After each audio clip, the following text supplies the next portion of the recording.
You watched it all and you have a question. Welcome back to Mindy. Today, we're reacting to clips from woman furious at husband as he refuses to be friend-zoned after divorce. And listen, this one is a perfect example of how modern relationships have completely flipped. Let's get into it. You watched it all and you have a question. You want to know why Chris and I split up. I have answered it a few times, but it's okay. There's probably a lot of new people here, so let's dig in. I have no fucking idea. Probably one of the biggest mistakes I ever made. She says she left her husband and now doesn't even know why. Probably one of the biggest mistakes I ever made. This is exactly why men refuse to be friend-zoned after divorce. You can't walk away, realize you messed up, and expect the man to still be waiting. All right, next clip. So here it is. In case you didn't know, and this applies to both men and women, being cheated on is traumatizing as fuck. I was married for 21 years, and cheating was never an issue in our marriage. In fact, that was the least of my worries. I never had to worry about it. I never thought I did. I never had a feeling that I had to worry about it. Never on either part, either side. And then I got divorced, and I come into the dating field, and it is a absolute shit show. And if I had any idea what I was getting myself into, I probably would have stayed married. She was married 21 years, never worried about cheating, then hit the dating scene and instantly realized it's chaos, to the point she says she would have stayed married if she knew.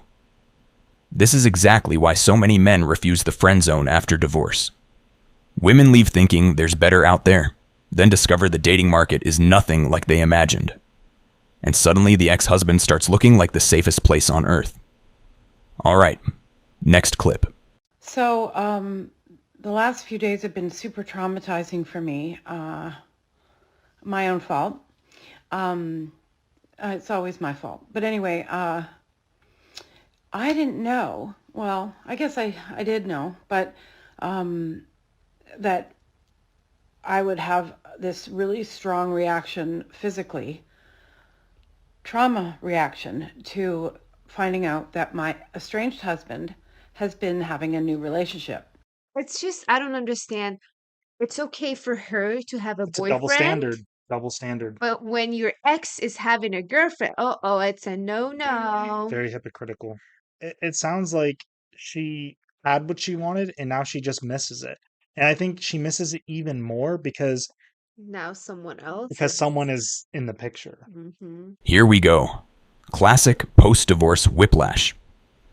She says it's traumatizing that her estranged husband has a new relationship, even though she already had a boyfriend.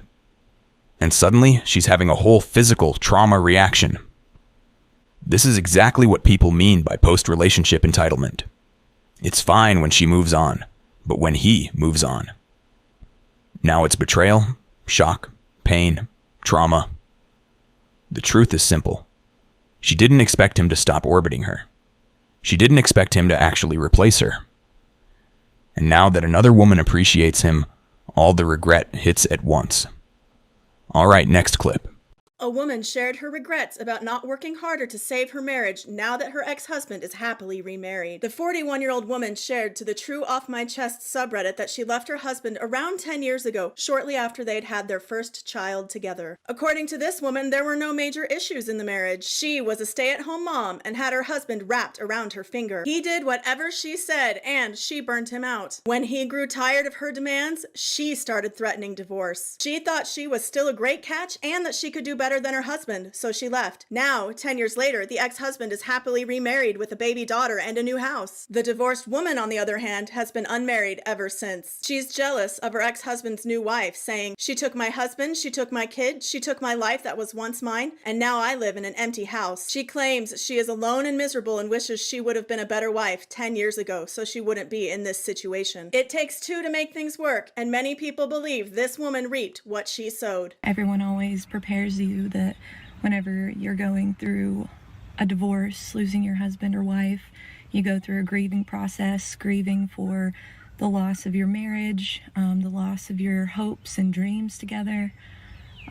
But one thing that they really don't prepare you. If I had known this, it would have saved me from a second divorce. Every choice you make stems from what you believe you deserve. After my divorce, no confidence. It was my mission to get into another relationship and fall in love. Like, I needed to prove to myself that my divorce was the right decision. I needed someone to make me feel like I was worth loving. I didn't know how to do that for myself. And when you're coming from that place of lack, you choose the wrong partners. And here's divorce number 2. Don't do what I did. Take the time to get to know yourself and to like yourself so that you know what you deserve and you don't settle for less. Come join Divorced and Empowered if you want to connect with other women rebuilding after divorce. Here's the pattern.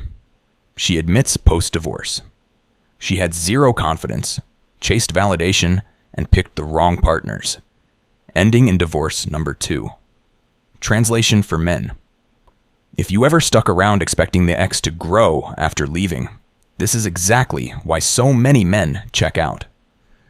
Women leaving then scrambling for self-worth creates chaos, and men aren't signing up to be emotional crutches anymore.